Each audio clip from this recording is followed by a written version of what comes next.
Hello, everyone. I'm Bill Barty, host of the Carolina Outdoors. It's my pleasure to bring you information around the Carolinas, around the outdoors, the outdoor news, and happenings from around the globe. Of course, this program is available wherever you listen to podcasts, iTunes, Spotify, and more. Plus, many are listening via our media partner, WBT Radio, early on a Saturday morning as we blast up and down the eastern seaboard. And finally, you can find us on the website of jessebrowns.com. The hardest part is spelling Jesse, Jesse, jessebrowns.com. This week, we're going to delve across the border of western North Carolina into Tennessee and take a listen at the LeConte Lodge high atop Mount LeConte.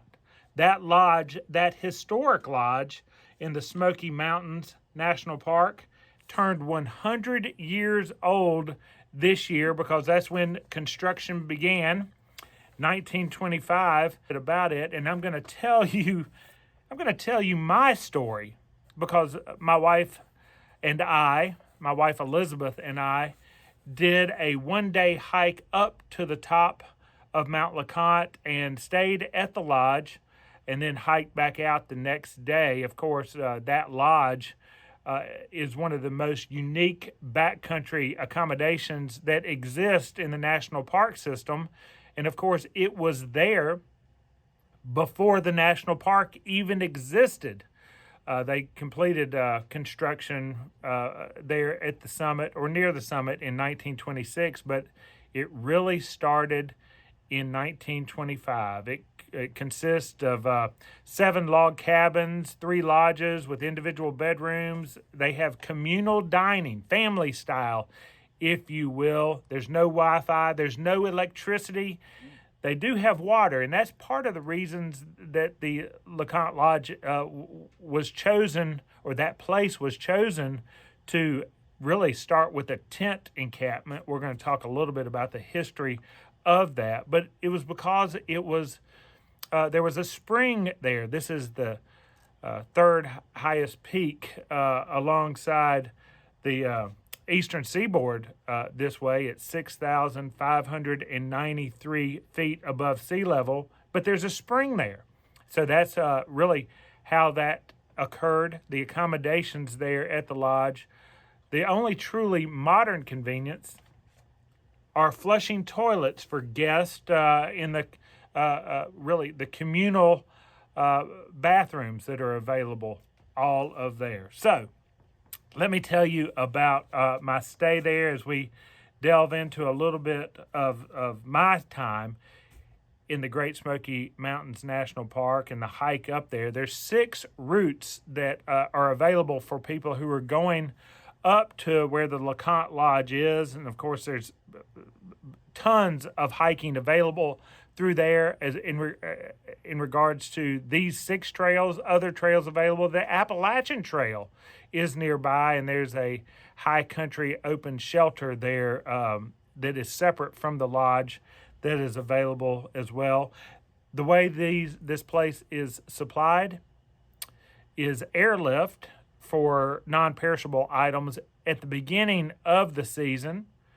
They are helicoptered in, dropped off, those heavier items. That's how they get there. But there are weekly supplies during the season via llama. There's 6 trails that access this area and the Mount LeConte Lodge. But the one that is used by the llamas is the Trillium Gap. It's really argued as the easiest of the 6. It's a 6.7 mile hike, the Trillium Gap. It was closed a little bit earlier, but it's now open and available for use as they get towards the end of the Mount LeConte season. So let me go through the trails there, and I'll tell you about the one that I did, my wife Elizabeth and I, here on the Carolina Outdoors. But the Alum Cave Trail is a 5-mile one-way to the lodge.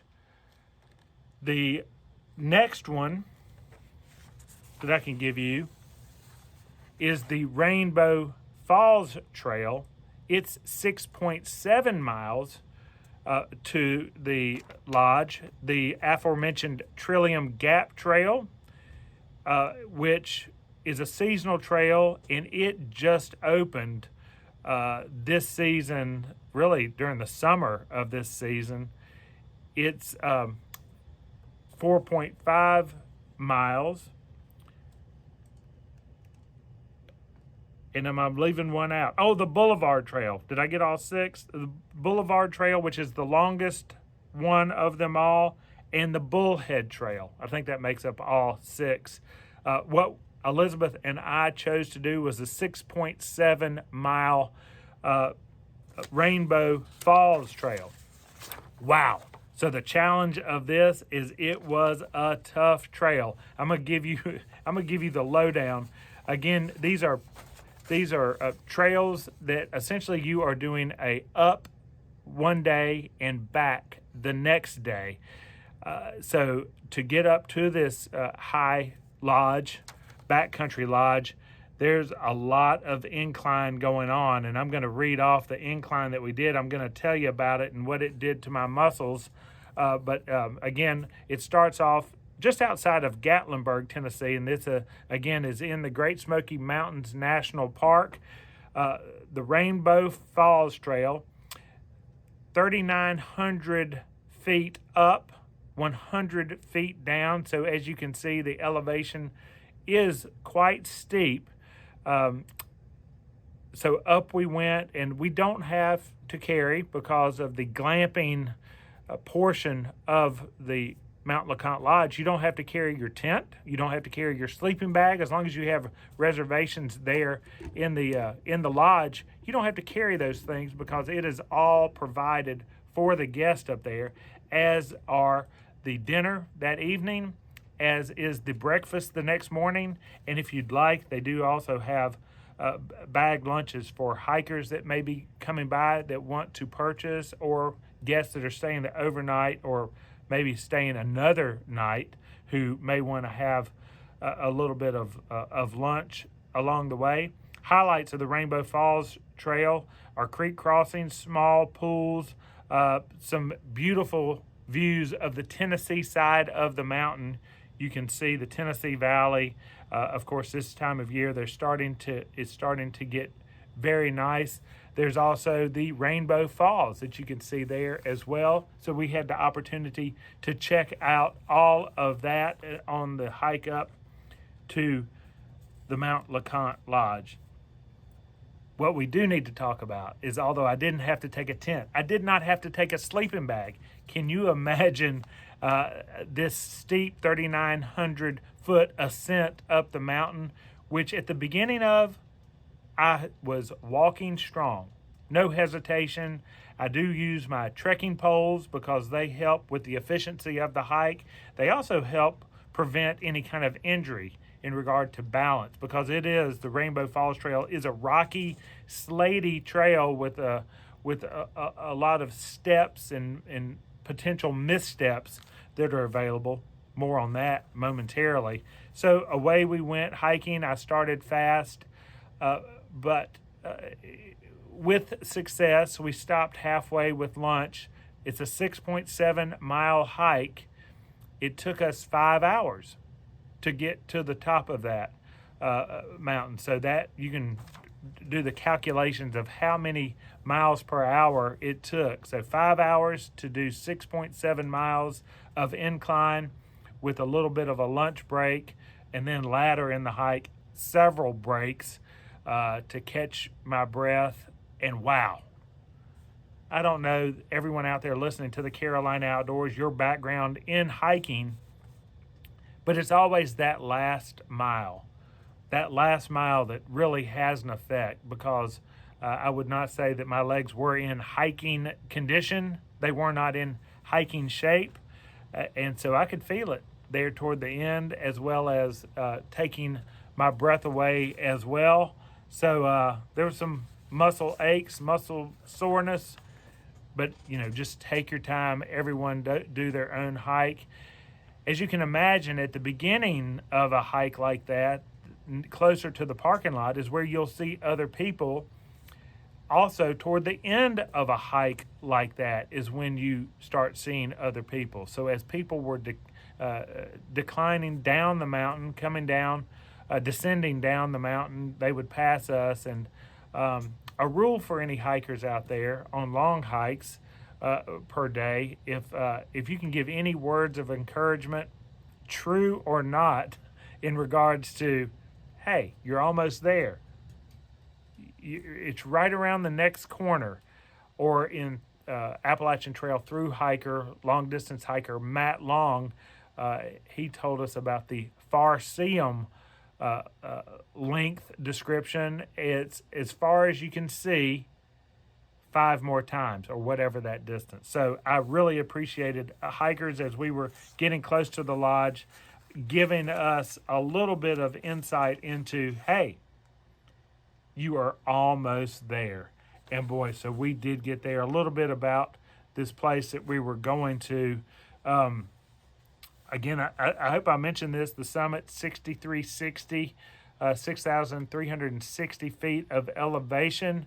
It is under the jurisdiction, obviously, of the National Park Service, but it began construction there as a tent encampment when there was a movement to establish a national park in the Smokies.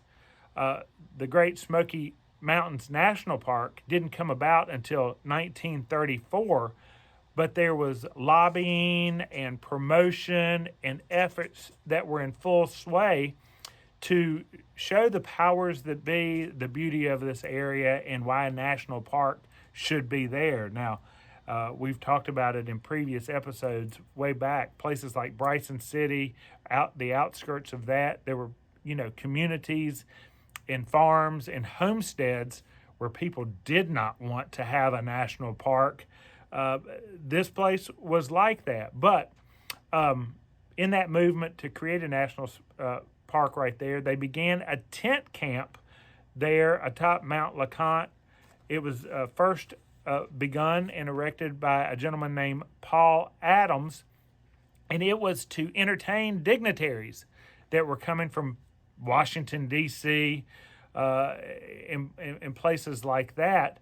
Jack Huff, who was from Gatlinburg, Tennessee, mountaineer, founder of the lodge, began working on the wooden structure of that retreat, from a tent encampment in 1925 to the wooden structures, many of which still remain, began in 1926. Jack there, his wife Pauline, they were married up there in that area too. They operated the Mount LeConte Lodge until 1960.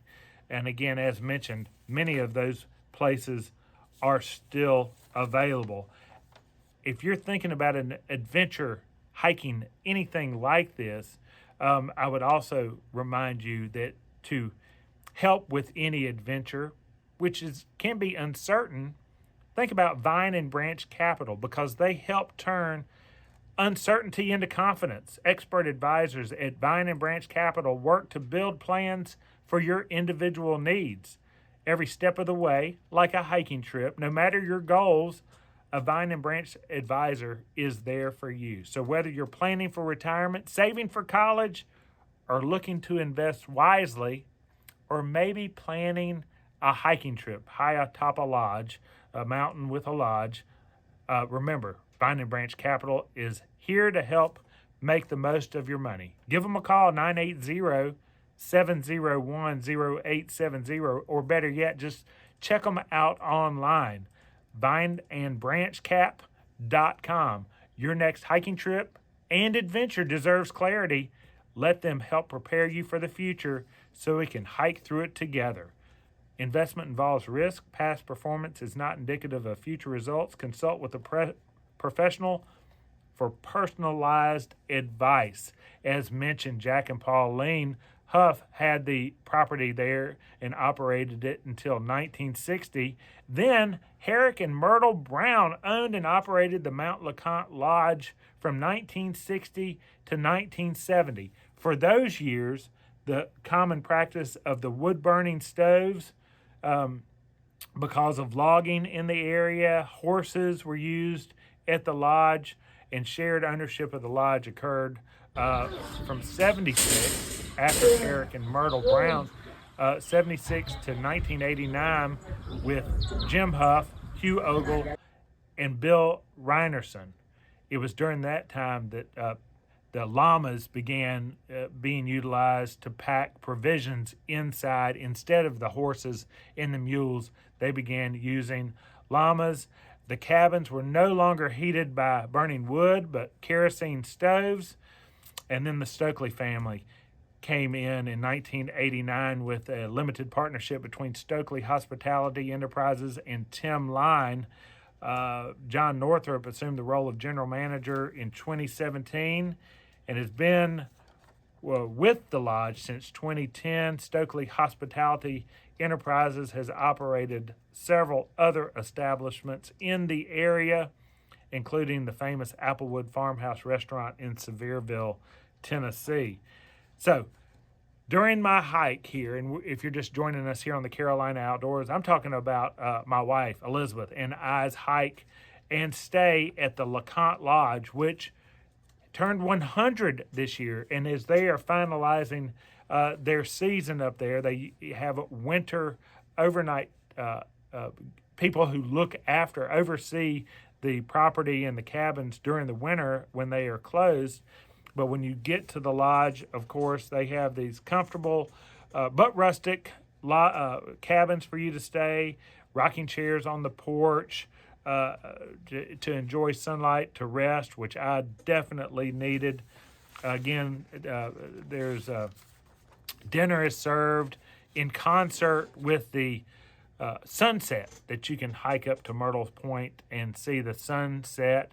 This is my third time at LeConte Lodge. It's the very first time that I was able to see the sunset. In fact, the other two times I was not able to see anything up there because essentially we were in a cloud or in the fog. So I was greatly thrilled to be able to enjoy the view. So I spent time resting my poor little muscles in the rocking chair because I was sore. And you talk about sore, the next day I was even sorer. Got up, had breakfast. Checkout is at 9:30. We just did an overnight. We went down. You don't have to do this because they have a shuttle at the bottom, but we were able to just do the same trail back, the Rainbow Falls Trail back down. Now, as steep as it was coming up to the lodge, strangely enough, on the descent, there was still some uphill climbs. I feel like I hiked uphill both ways to the Mount LeConte Lodge, but enjoyed it. Again, the last mile was the most stressful the next day. It took 4 hours to get down, where it had taken 5 hours to get up. Tough trail, but very enjoyable.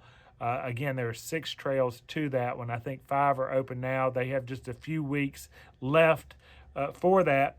You need to know this: reservations, they are hard to get. In fact, 2023, the lodge opened a lottery in early August. They closed it in late September. That's the way they are doing it. The way I was able to get in there all 3 times were through cancellations. In October, written requests were processed simultaneously along with phone call requests. All dates are usually booked through this process, but there are a few times, occasionally, dates that don't get filled, and you're able to get on a wait list and gain access to reservations through cancellations. What we did, fill out and specify 3 dates that we'd like to be waitlisted for, and when those dates become available, they will call you, and you need to be able to say yay or nay. For information on that, you can go to LeConteLodge.com reservations for the 2026 season, or give them a call. They're in Sevierville, Tennessee, 865-429-5704. Maybe do a little bit of exercising to get ready for the hike. That is something I did not do as much as I should have, but it was a wonderful time all the way around. My name is Bill Bartee. you're waking up early listening to the Carolina Outdoors.